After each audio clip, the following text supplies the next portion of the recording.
E aproveitando agora que eu falei do Luan Santana e todas essas coisas que pedem pra eu falar, eu juro que eu tentei falar dos Illuminati. Illuminati, pra quem não sabe, é uma sociedade secreta que não devia ter tanta importância, mas que a ficção e os nerds que não tinham o que fazer fizeram com que a coisa ficasse muito maior. Então fizeram um monte de filme, um monte de livro e tem um monte de babaca que ainda acredita que eles têm algum tipo de força e que ainda existe esse tipo de coisa. Mas enfim, Illuminati é tipo uma galera que não existe mais, que tentava dominar o mundo e não conseguia. Que até hoje tem uns caras que forçam a tentar associar todo tipo de acontecimento ruim que tem aos Illuminatis.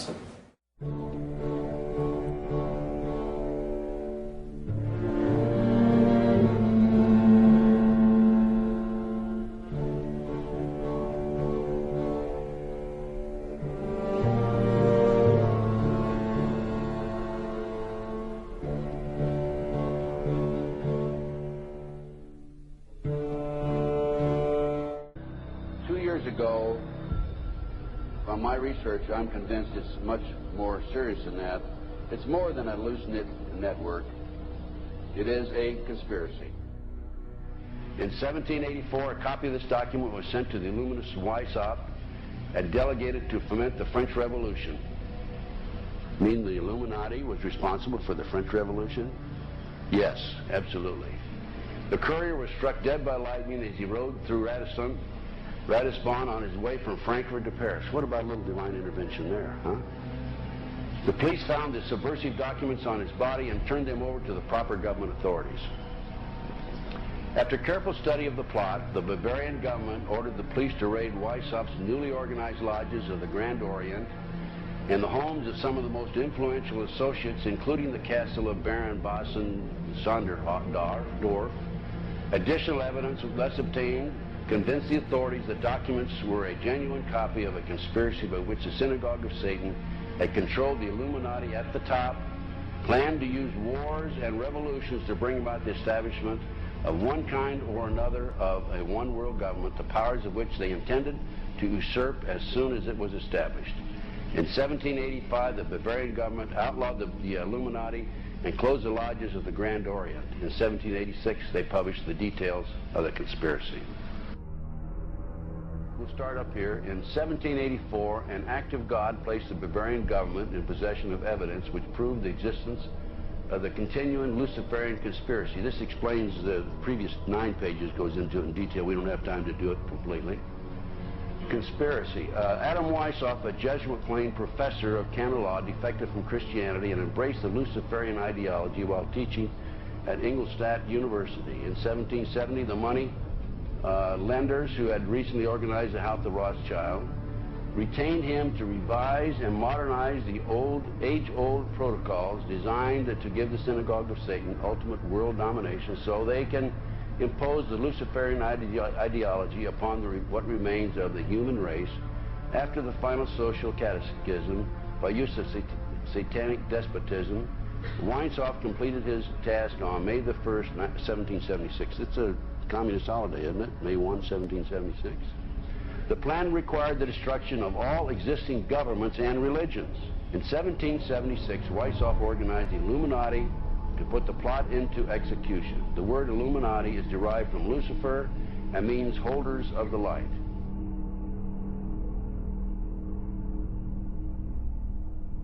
Weishaupt's revised plan required his Illuminati to do the following things to help them accomplish their purpose. 1. Use monetary and sex bribery to obtain control of people already occupying positions in high places in the various levels of all governments and other fields of human endeavor. Once an influential person had fallen for the lies, deceits, and temptations of the Illuminati, they were to be held in bondage by application of political and other forms of blackmail and threats of financial ruin, public exposure, and physical harm, and even death to themselves and their loved ones. Number 12, told those present that they must use their wealth to have candidates chosen to public office who would be obedient to their demands and would be used as pawns in the game by the men behind the scenes. The advisors will have been bred, reared, and trained from childhood to rule the affairs of the world. Number 13, control the press. Number 16, infiltrate into the secret Freemasonry to be used for their purposes. That's been documented many times. Number 17, expound the value of systematic deception, use high-sounding slogans and phrases, and advocate lavish promises to the masses, even though they cannot be kept. Well, I was in the FBI for 27 and a half years, and at the time of my retirement in 1979, I was the senior special agent in charge of the FBI Los Angeles office. It involves prostitution, it involves the cults, pedophilia. The bottom line is to take over the country and the world. For what, though? Power, greed. This goes back over 200 years, back to 1776, with the establishment of an organization known as the Illuminati. And if your listeners don't know what the Illuminati is, they need to run down to the library and look it up and do some research, because on May the 1st, 1776, a fellow named Adam Weishaupt, German, set forth 25 goals at the request of the Rothschild group that they needed to initiate in order to take over the world. We're talking about destroy the sovereignty of countries and destroy religions. And that's where it really started in modern day. And right today, believe it or not, and we have the documentation for this, we are probably 90%, their goals have probably been filled at the great rate of about 90%. Illuminati was the basis for what we call today the Colombian faction. The Colombian faction of the Illuminati came here. We get today Columbia Space Shuttle, Columbia Movies, Columbia Television, Columbia Records, everything, Columbia University. As a matter of fact, Columbia TV, Columbia Broadcasting System, CBS. What is the symbol for CBS? It's the all-seeing eye. And that's why our government is in the District of Columbia, because these guys own our government. They print our money, and they own not only the government, but they own you. You are their property. So, in other words, these guys print the money, they run the country, and they own you, and they own everything around it. And so they make the laws, and that's why they can decide who can kill who, and who can get away with who, and who can get away with whatever, because they make the laws and they decide, all right? As I said to you before, there are 13 layers in this pyramid. There are 13 letters in Eno Coeptus. But 13 is a very important number to this secret society. There are 13 stripes. There are 13 stars here, which make up the Star of David. The 13 berries. There are 13 leaves, 13 arrows. There are 32 feathers.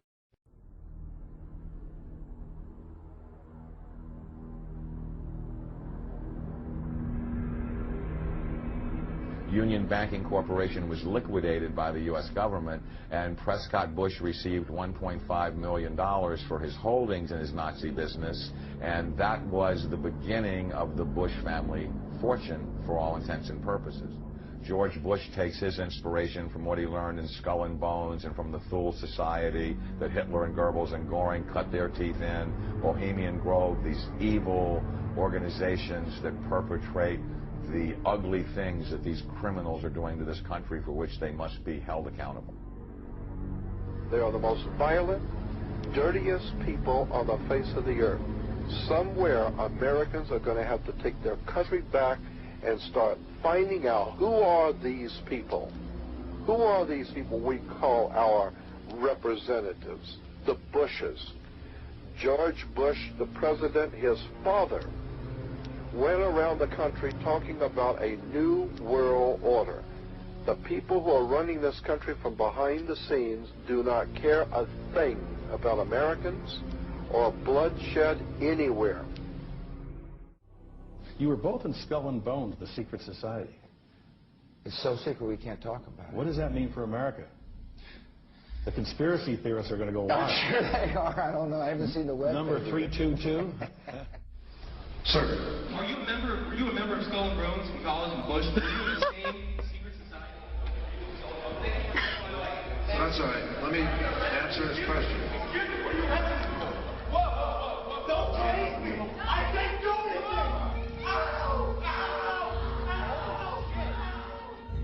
And what you're looking at here, staggeringly, is a group of people, some of the most famous people in America, in long gowns.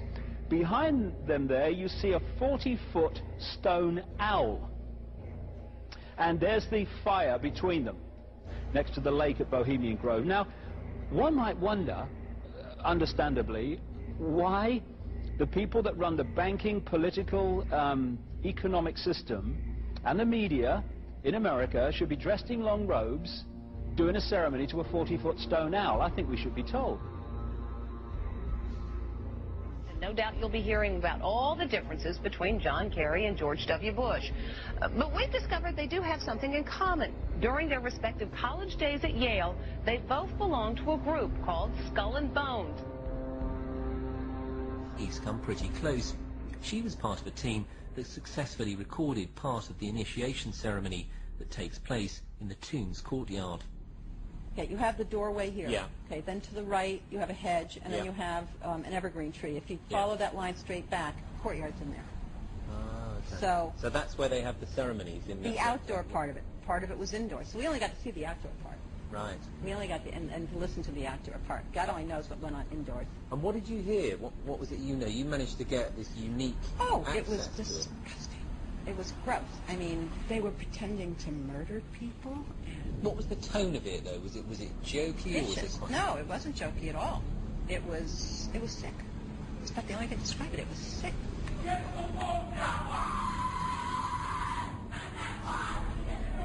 What you're hearing is the first recording ever made of the Skull and Bones initiation ceremony. It has never been broadcast before.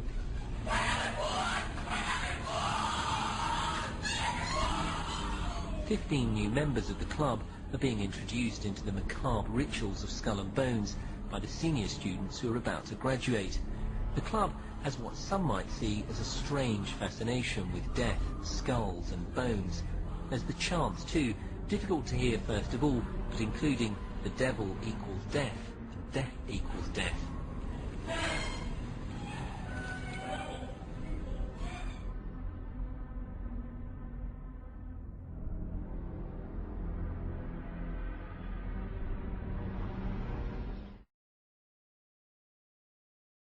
Ladies and gentlemen, the very word secrecy is repugnant in a free and open society, and we are, as a people, inherently and historically opposed to secret societies, to secret oaths, and to secret proceedings.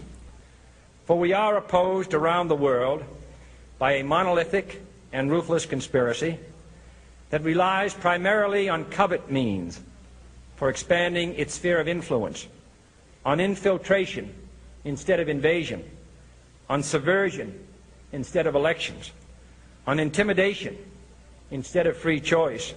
It is a system which has conscripted vast human and material resources into the building of a tightly knit, highly efficient machine that combines military, diplomatic, intelligence, economic, scientific, and political operations. Its preparations are concealed, not published. Its mistakes are buried, not headlined. Its dissenters are silenced, not praised. No expenditure is questioned, no secret is revealed. That is why the Athenian lawmaker Solon decreed it a crime for any citizen to shrink from controversy. I am asking your help in the tremendous task of informing and alerting the American people, confident that with your help, man will be what he was born to be, free and independent.